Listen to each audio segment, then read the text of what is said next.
হিক partner pro অ্যাপসের মাধ্যমে কিভাবে আপনি আইপি ক্যামেরা এবং এনবিআর এর লক খুলবেন, এই কাজটা পারলে আপনি সৌদি আরবে 50 থেকে 100 রিয়াল পর্যন্ত অনায়াসে ইনকাম করতে পারবেন। তো সৌদিরা যখন বাসা বাড়িতে বা দোকানে ক্যামেরা লাগায়, অধিকাংশ সৌদি একটা ভুল করে, তারা পাসওয়ার্ড যেটা আমরা দিই ওই পাসওয়ার্ডটা ভুলে যায়, এনবিআর এর পাসওয়ার্ড। আবার ক্যামেরার মধ্যে একটা পাসওয়ার্ড থাকে, ক্যামেরার পাসওয়ার্ড এবং এনবিআর এর পাসওয়ার্ড আপনি একই সিস্টেমে খুলতে পারবেন। প্রথমে আপনি যে জিনিসটা করবেন, নেটের যে কানেকশনটা আছে রাউটারের, ওই রাউটারের কানেকশনটা আপনি ক্যামেরার সাথে কানেক্ট করে নেবেন। এক্সট্রা একটা অ্যাডাপ্টার দিয়ে আপনি ক্যামেরাটা ওপেন করে নেবেন।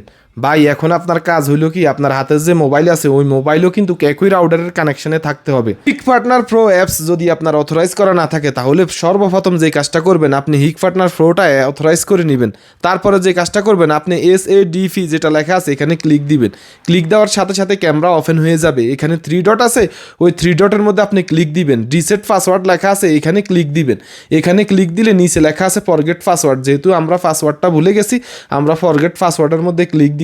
ক্লিক দেওয়ার সাথে সাথে কিছুক্ষণ ওয়েট করতে হইব, যেহেতু এটা অ্যাপসের কাজ। তবে এটা খুলতে বেশিক্ষণ সময় লাগে না ভাই। সাবমিট ক্যাশ লেখা আসবে, উপরে লেখা আছে ডিভাইস লেভেল ইনভয়েস, এখানে ক্লিক দিবেন। কিউআর কোড এটা এমনভাবে স্ক্যান করবেন, এটার পাশে যত লেখা আছে সবগুলা যেন স্পষ্টভাবে আসে।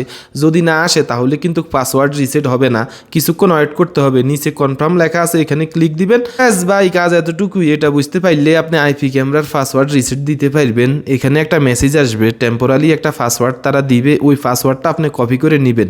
এখানে ক্যাশ সাবমিটের মধ্যে একটা পাসওয়ার্ড আসবে, ওই পাসওয়ার্ডটা আপনি কপি করে নিয়ে আপনি নিউ পাসওয়ার্ড দিবেন, কনফার্ম পাসওয়ার্ড দিবেন। আপনি আপনার মন মতে পাসওয়ার্ডটা দিয়ে দিবেন। সৌদি আরবে ক্যামেরার পাসওয়ার্ডের রিসেটের কাজটা অনেক বেশি আসে। আমরা কি করি ভাই, যখন পাসওয়ার্ড পড়া থাকে তখন আমরা ক্যামেরাগুলো দোকানে নিয়ে আসি, তারপরে আমরা কাজটা করি। ওই জায়গায় কাজটা করি না। নিয়ে আসলে সৌদিরে কিছু বুঝাই টুজাই অনেক সময় অনেক বেশি টাকাও নেওয়া যায়, 150-200 রিয়ালও নেওয়া যায় ভাই। সৌদিরে কই ফুক্কু রাখকে বাদিন সই মাহাল মানি একটা কথা কই, সৌদিরে বুঝদেন আর কি। এখানে একটু লক্ষ্য করে দেখেন ভাই, ক্যামেরাটা চলে আসছে।